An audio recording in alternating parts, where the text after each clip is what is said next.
Саламатсыздарбы, урматтуу телекөрүүчүлөр. Түз эфирде Күн маек. Бүгүнкү биздин тема кибер кылмыштуулуктан сактануу жана ага күрөшүү. Негизи эле кибер кылмыштуулукка каршы күрөшүү бул жалпы коомчулуктун, укук коргоо органдарынын жана технология адистеринин биргелешкен аракети болуп эсептелет. Кылмыштын бул түрү күндөн күнгө дүйнө жүзүнө тарап, алардын арасында биздин өлкөдө да кулачын жайып барат. Негизи эле кибер кылмыштуулук деген эмне? Ага каршы күрөшүү иштери кандай жүрүп жатат? Бүгүнкү көрсөтүүдө сөз кылабыз. Эгерде сиздерде мына ушул темага байланыштуу суроолор болсо, биз менен байланышып, өз суроолоруңуздарга жооп алсаңыздар болот.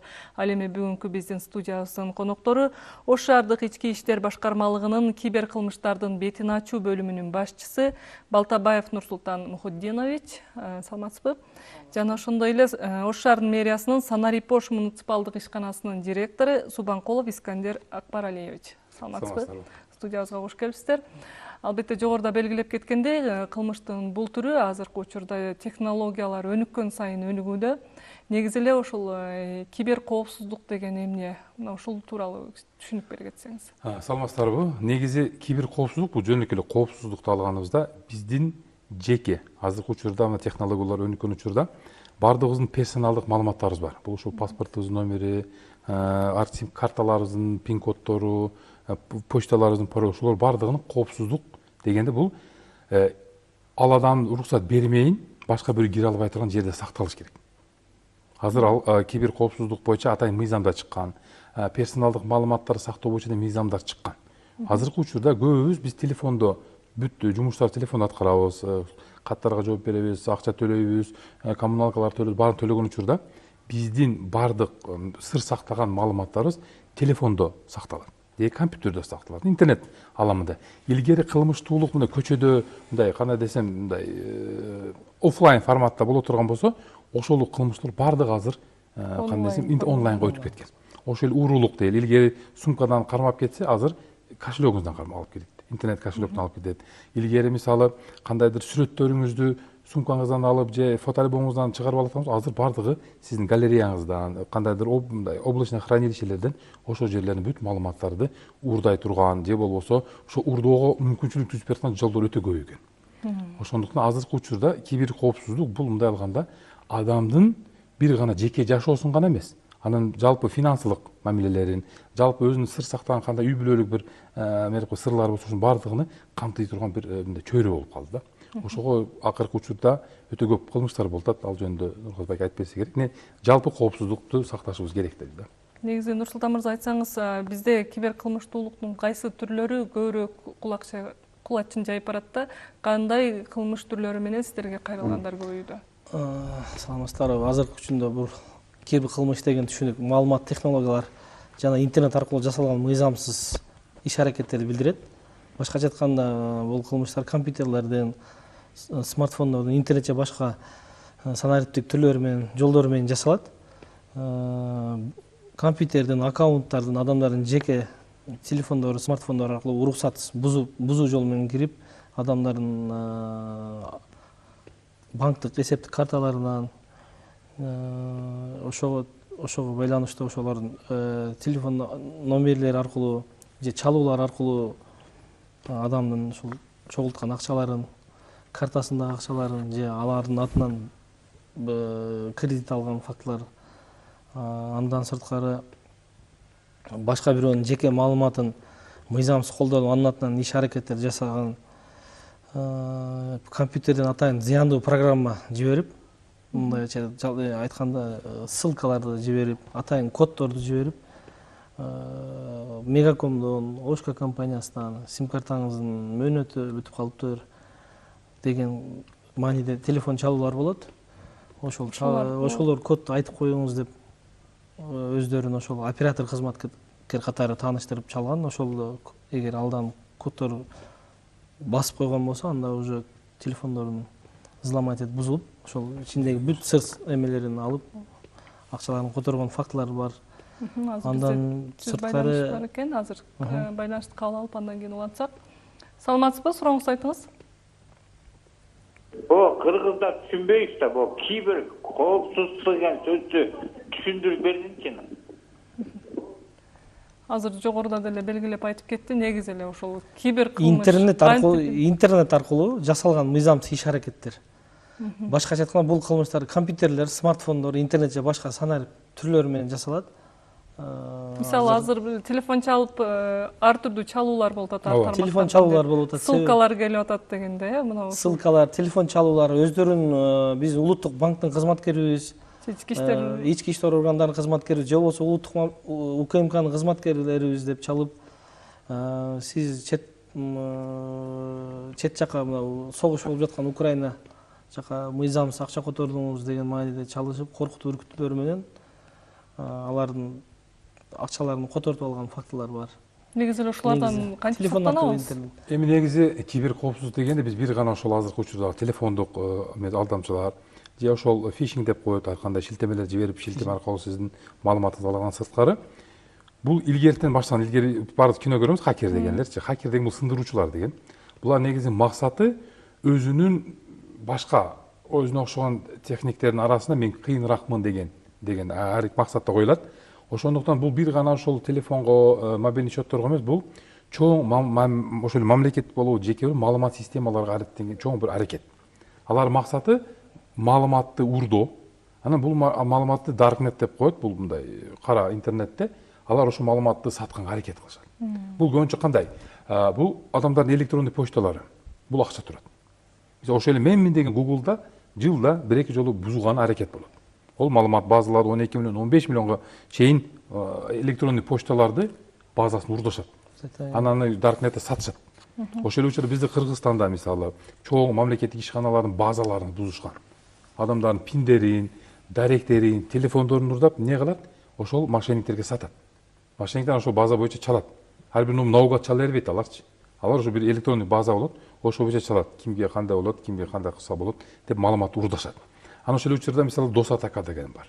Мисалы кандай десем, бир мамлекеттик ишкананын дейли борборун, серверин же болбосо сайтын кулатуу үчүн алар атака беришет. 1 секундада канчадыр миллион запрос болот, аны серверлер көтөрө албайт. Не болот? Сайттар кулайт.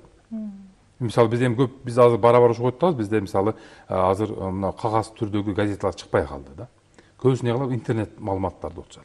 Кандайдыр бир иш-чара менен элди маалыматтан калтыруу үчүн чоң сайттарды кулатышат. Сайт 1-2 саатка анан бэкап деп коет. Эски сакталган жерден кайра ордуна коюуга чейин убакыт кетет. Ошол убакыт ичинде алар барген бир кандайдыр өзүнүн иштерин, аракеттерин кылышы мүмкүн. Мисалы жарандарга атайын шилтемелер келип атпайбы? Ушуну ачасыз, анан киресиз деп, мисалы ар эмеге жабынып алып келип атат да. Ошолордон элдер кантип айырмалай алат? Эң негизгиси сизге маалымат келгенде билиңиз, эч кайсы банк, эч кайсы финансовый ишкана сизден эч качан код сурабайт. Аны банктан кирип атканыңызда, карта алып атканыңызда сурайт, телефон чалганыңызда айтат. Ошондуктан сизге бир шилтеме келеби, айрыкча бизде мына Globus бирдеке ойнотуп атат, Газпром бензин өнөтүп атат, М-банктан ондай, М-банктан мындай дегенде адам ссылкасын караш керек. Ал расмий ошол ишкананын өзүнүн сайтынын шилтемеси болуш керек. Бизде ар түрдүү башкача эле шилтемелер көрүп, адамдар кудай жалгаптыр деп эле басып берет. Ошолор берген телефондун ичине сүрөттөрүн, ошолордун рекламаларын, ошол ишканалардын, менчик ишканалардын сүрөттөрүн, официалдуу эмелерин өздөрүнүн официалдуу сайттардан алып, өздөрүнүн эмесине коюп алып туруп, сайттын башкы бети ошо ишкананын сайтына эле окшош. Үстүндөгү поисковый строкасын караш керек да. Ошо www. дегенден кийин Mbank болсо ошол жерде mbank.kg деп туруп, анан слэш турат, анан өзүнүн шилтемеси болот. Башка эле ишканалар, башка эле бир түшүнүксүз бир ссылкалар жиберет. Адамдар алар сүрөтүн эле көрөт. Мен кудай бир жалгаптыр, утуппун деген бойдон басат.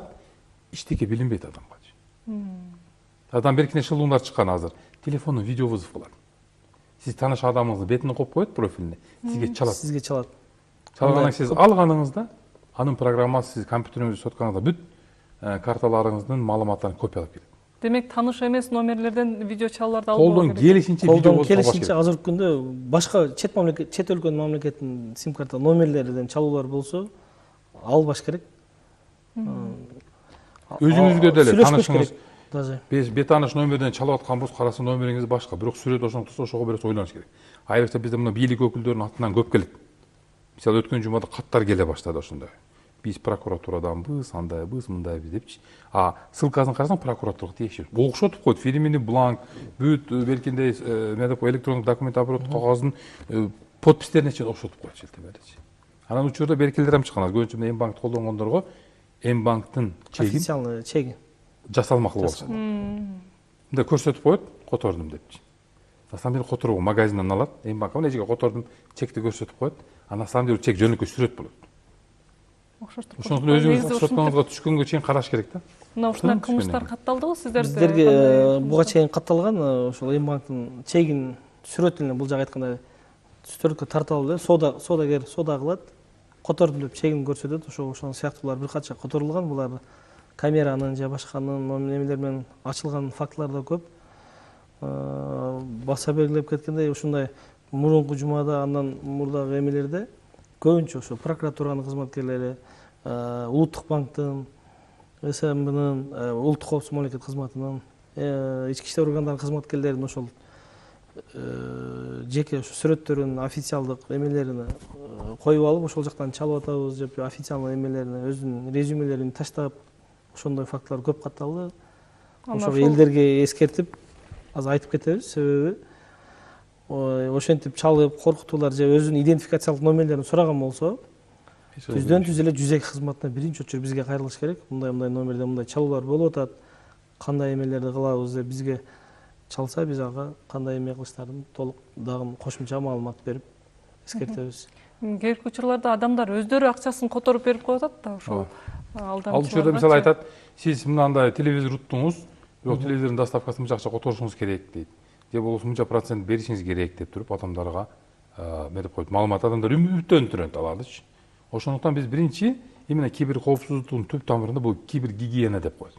Бул мисалы тамакка чейин колду жууш керек деген бүт өзүнүн эрежелери бар да гигиена. Ошондой эле компьютерди колдонгондо, телефонду колдонгондо, интернетти колдонгондо өзүнүн ошондой гигиеналардын талаптары бар.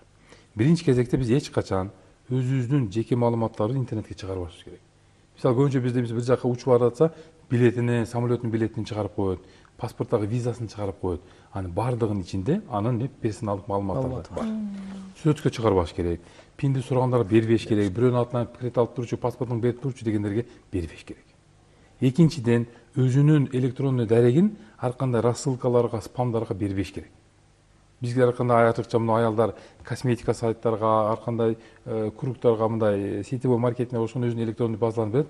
Алардын электрондой базасы жөнөкөй эле Excel файлда сакталат. Анан оңой эле өзүнүн тааныштары бирөөсү эле бирөө мага силерде аялдар көп го, ошолордун базасын берчи, мен да өзүм продуктумду өткөрөйүн деп туруп, не кылат, көчүрүп бирөөгө 5-10 сомго сатып берет. Демек, кибер кылмыштуулуктун түрү өстү, түрү көбөйдү. Сиздер алар менен кантип күрөшүп атасыздар? Биз эми азыркы күндө элдерге кеңирээк жеткирүү үчүн түшүндүрүү иштерин күчөтүлгөн тартипте алып барып атабыз, жеткирип атабыз. Өзүбүздүн официалдык өзүбүздүн сайттар аркылуу жеткирип атабыз. Ошол эле учурда дагы ушул жерден жеткирип кетсек, азыр көчөлөрдө М банк карта саткандар болуп атат. 2000 сом акча берет, картасын сатып берет. Ошол картасын аркылуу башка бирөө акча чыгарып кеткен фактылар болуп атат. Ошолорго эскерте кетсек, эч кандай карта сатуу, сим картаны сатуу мыйзамсыз бул болбойт. Андан сырткары телефонуңузду берип туруңуз, бирөөгө чалып алайын же башка кылайын деп туруп, ал жерден өзүнүн телефон берген кишинин телефону аркылуу анын жеке маалыматтарын алып, анын атынан бүт мыйзам иш аракеттер жүргүзгөн эмелери катталып атат. Ошон үчүн андай андай телефон сурагандарга, жеке маалыматын сурагандарга бербеш керек. Жеке маалыматын өзүнүн. Мына ошол эле учурда бизде кибер кылмыштуулукта бул кибербуллинг деген дагы жаңы термин пайда болду дагы. Бул интернет аркылуу адамдар шылдыңдоо, интернет аркылуу зордук зомбулук көрсөтүү, шантаж кылышат. Интернет аркылуу зордук зомбулук коркутуу, сүрөт же видеолоруну шантаж кылуу менен кылып коркутуп акча которбосоңуз жайылтабыз деп. Любой сүрөткө башка адамдын бетине коюп коет. Башка адамдын видеого адам беттерине коюп коюп туруп, ар видео ушуну интернетке чыгарам деп адамдарды мындай эме деп коюп, психологически уязвимый адамдарды таап туруп, ошол шантаж кылышат. Акча бересиң, же мына жумушту аткарасың деп, ошондой да өтө көбөйдү азыр учурдачы. Ошондуктан колунан келишинче ошол өзүнүн бетин, сүрөтүн интернетке чыгарбаш керек. Бизде өтө көп адамдар кыймылдаган интернетке чыгара берет. Ошону көбүнчө ошол мошенниктер колдонот. Бул адам полный өмүр баянын билет, не иш кылат, каерде жумуш болот, канча баласы бар. Ошондо телефон чалат. Айрыкча биздин азыр мынау жашы улгайган адамдар чалып туруп, ой балаңыз авария болуп кетти, срочно пул бериш керек, анда болсун мынтет дегенде адамдар коркконунан, кыжалат болгонунан автоматтык түрдө пенсиясын которуп берет, же болбосо дагы бир топтогон акчаларын азыр такси келет, берип койгонсуз, ушу бизге алып бериш керек деп.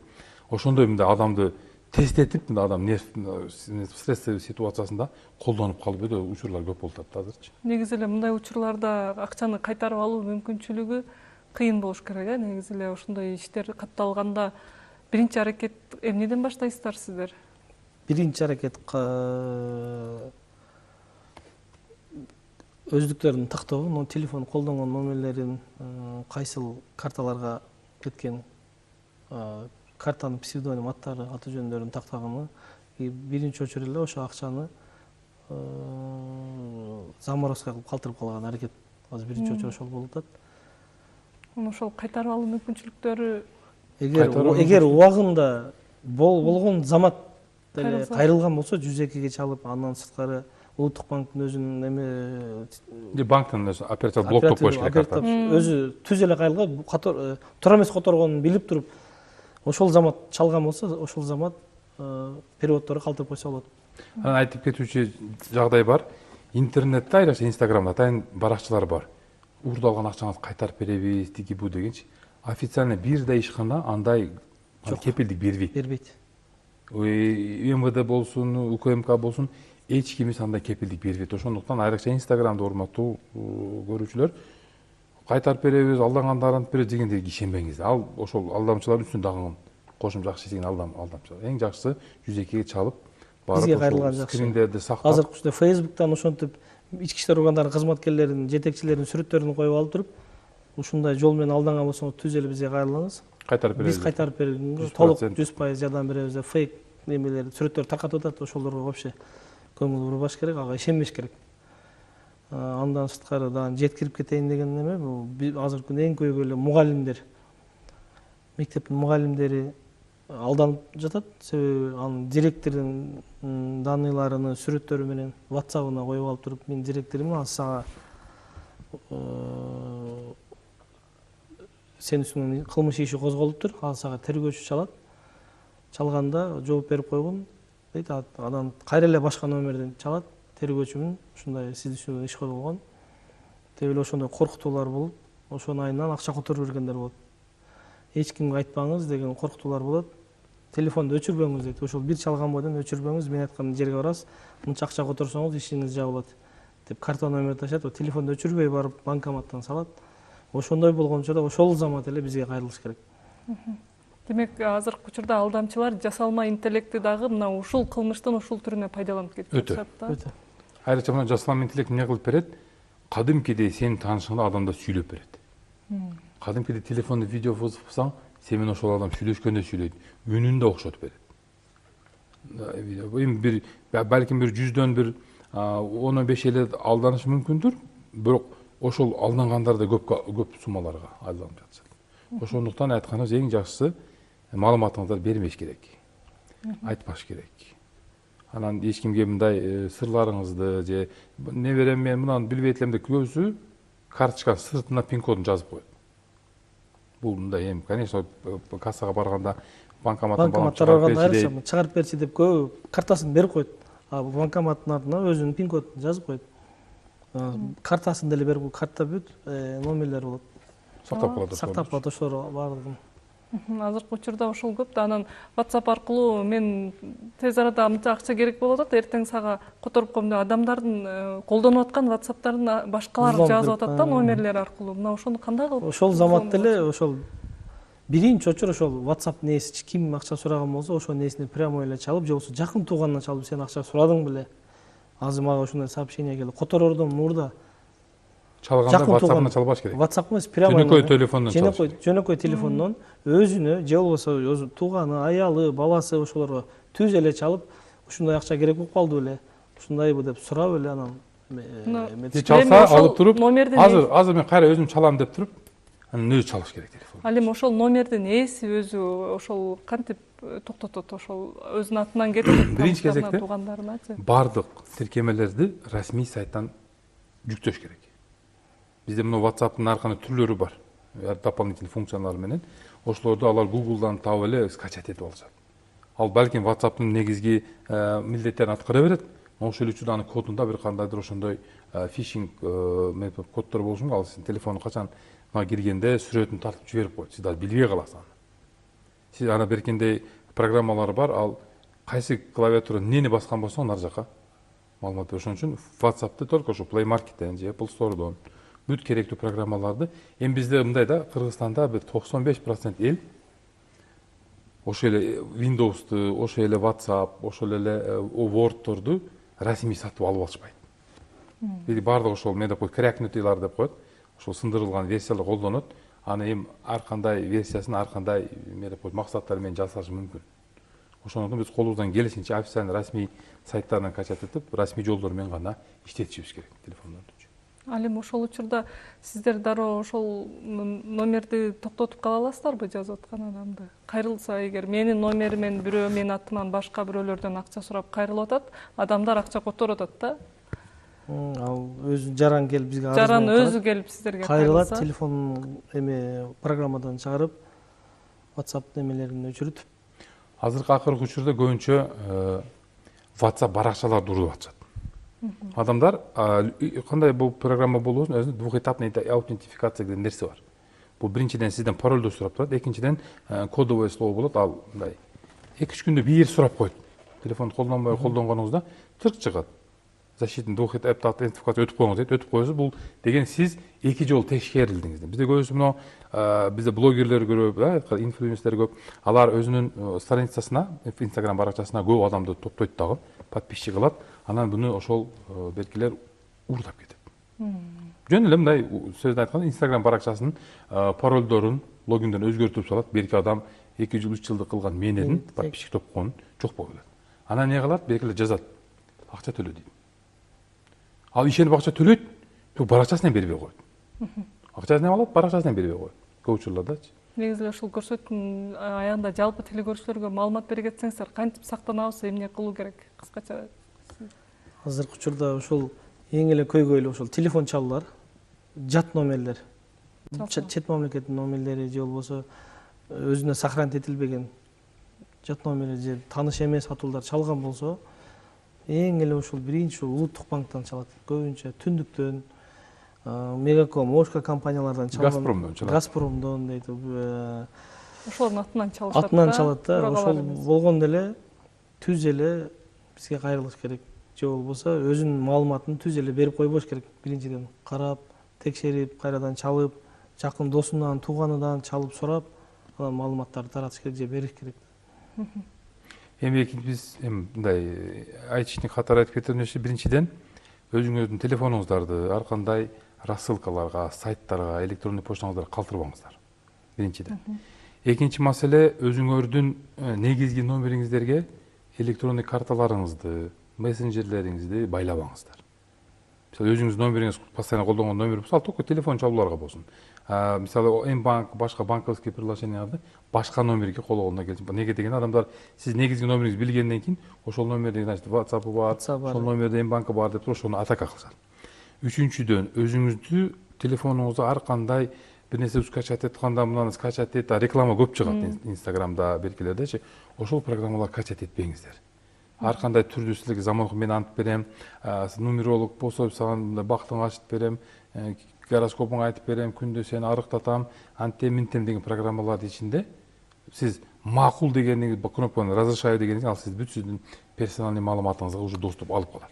Ошондойлордон сак болуш керек. Ошондойлордон алысыраак болуш керек. Арзан товарлар болот. Түшүнүксүз, айрыкча мына бизде маркетплейстер бар. Ошо маркетплейстерден этият болуш керек. Маркетплейстин өзүнүн расмий сайтынан расмий тиркемесин качать этиш керек. Ар кандай Cracknut, YouTube, Google'дарда турган программаларын, айрыкча бизде мына Temu колдонушат, Pinduodo колдонушат, Озон, да, ошо Wildberries'терди өзүнүн расмий сайтынан гана жүктөш керек программалар. Алар деген сиздин дарегиңизге, ичине паспортуңузду киргизет, сүрөтүңүздү киргизет, пиниңизди, сыр сөздөрүңүздү киргизип, карточкаңызды байлап бересиз. Ошондойлор өтө этият болуш керек да. Анан электронный кошелектордон көп ишенип акчаңыздарды бир жерде сактабаңыздар да. Айтат, орустар, нельзя хранить корзину в одной корзине дейт. Ар жактарга бөлүп сактаңыздар акчаңыздарды. Чоң рахмат. Студиябызга келип, бүгүн ушул кибер коопсуздук, кибер кылмыштуулук кантип сактанабыз ушул тууралуу жакшы маалыматтар менен бөлүштүңүздөр. Бизге бөлүнгөн убакыт дагы соңуна келип жетти. Сиздерге терең ыраазычылык билдиребиз. Ал эми урматтуу теле көрүүчүлөр, ар бирибиз өзүбүзгө сак бололу. Биз сиздер менен коштошобуз. Саламатта калыңыздар.